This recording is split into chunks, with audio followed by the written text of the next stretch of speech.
When a man travels in space, he must take more than air, food, and water.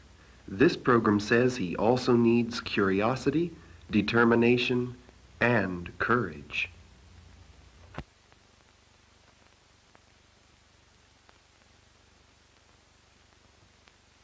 The following is from NIT, National Instructional Television.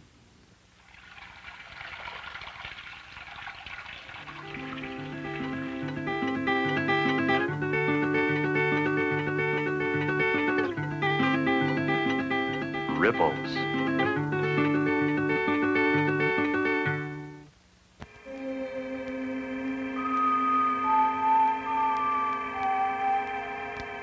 Man always wanted to go to the moon, but it always hung above him, just out of his reach. Man wanted to go to the moon for the adventure of taking his first step beyond his home, the Earth. He also wanted the adventure of learning new things.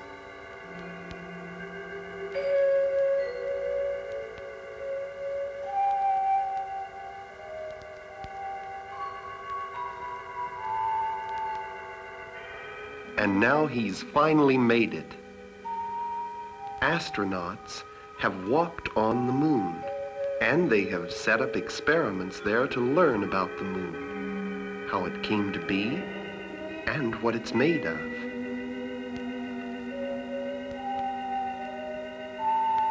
The moon is very still. No air for the astronauts to breathe. No water to drink. No food to eat. To stay alive there, the astronauts even need a new skin, a special suit to protect them from this foreign, airless world. This is an Apollo spacesuit, just like the astronauts used on their moon flights. It weighs 188 pounds, which is more than most of you weigh. Its helmet is made of an unbreakable plastic.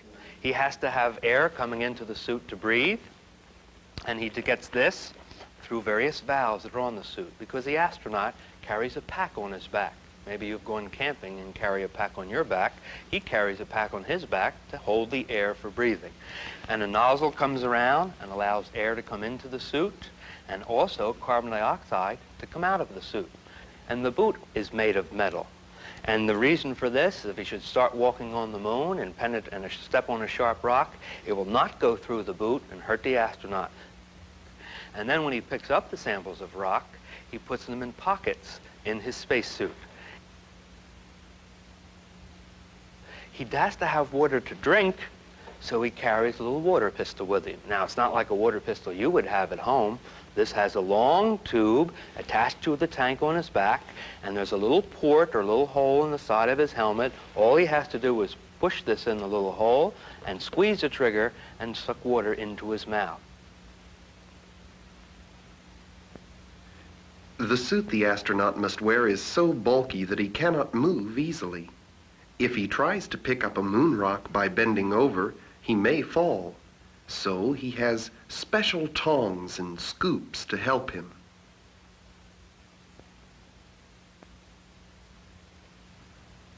The rocks are important to scientists on the Earth who want to find out more about the moon.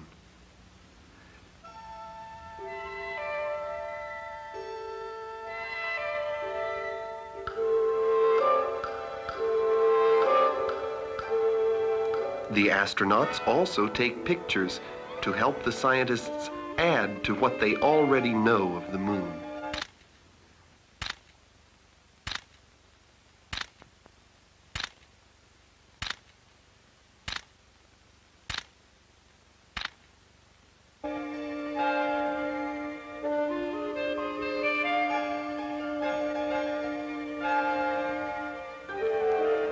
And before they leave, the astronauts set up instruments which will keep on sending messages about the moon to Earth even after the astronauts are gone. The scientific things the astronauts have told us about the moon are important, but just as important for most of us is the new view of our own Earth they have given us. Our Earth seems suddenly smaller, but more precious and alive as it rises above the dead moon. When the astronauts get ready to blast off, millions of people on Earth hold their breaths. They know there's always a chance that something might go wrong with the spacecraft, that the men could be stuck on the moon.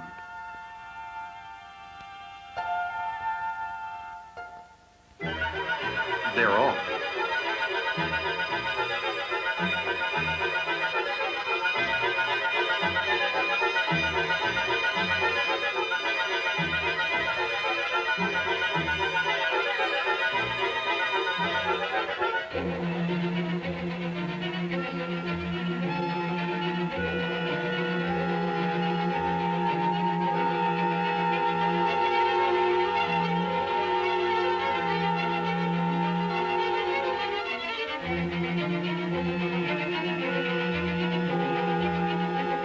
Pulling away from the moon in the tiny spaceship, the lunar module, heading for the larger spaceship, the command module, that will take them back to Earth. There it is.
It's another dangerous moment for everybody.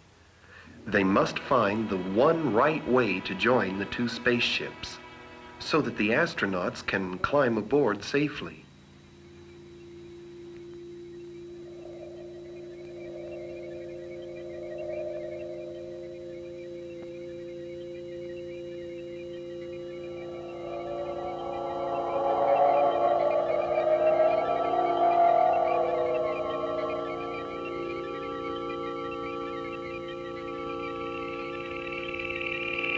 With the men safe aboard, they unhitch the lunar module and cast it away forever. A last look at the moon, then on to Earth, almost 3 days away.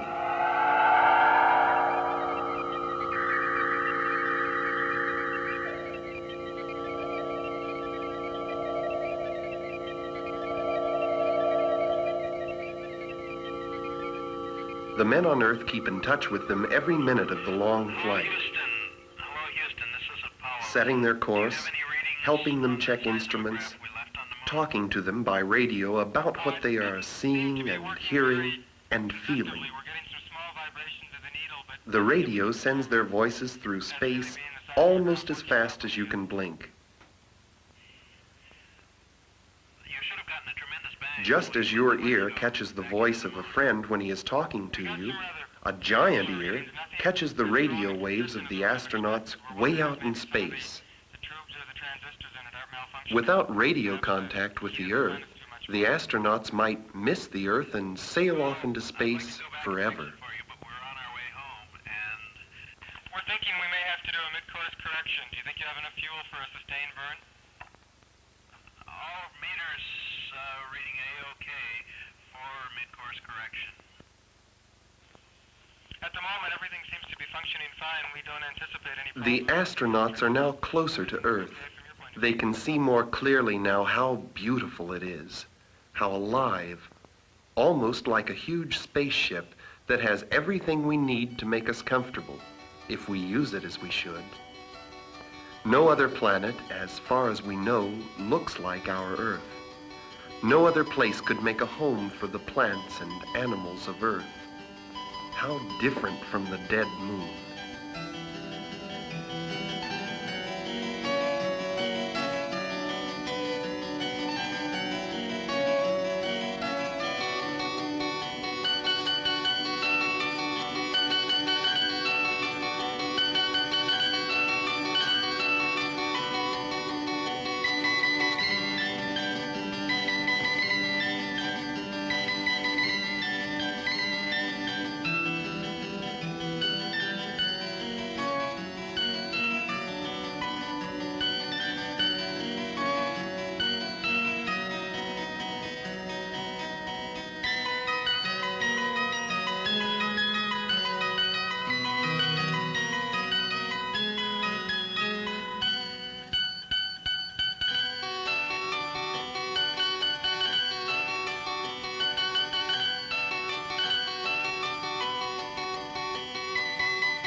All peoples, plants, and animals are our fellow passengers on the spaceship Earth.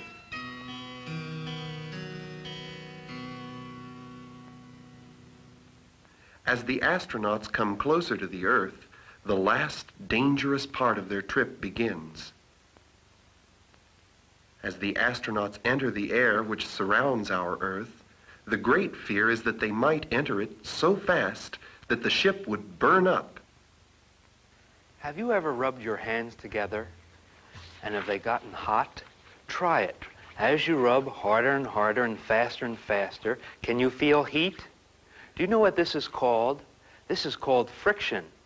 And you're doing the same thing that our capsule does when it comes back to the Earth after it's been to the moon. Because our capsule is coming back to Earth very, very fast, 25,000 miles per hour. And as it comes back to Earth, air on the outside rubs against the bottom of our capsule very, very fast. And so fast that the outside of the capsule glows red. The last great worry is that the parachutes won't open and the astronauts will crash into the ocean too hard.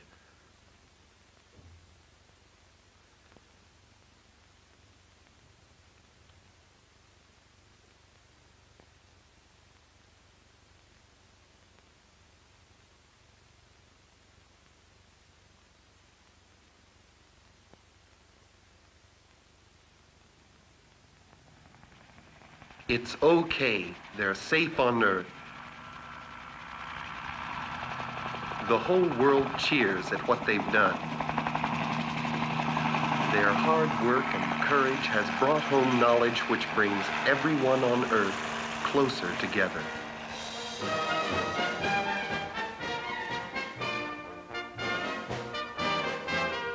Welcome home.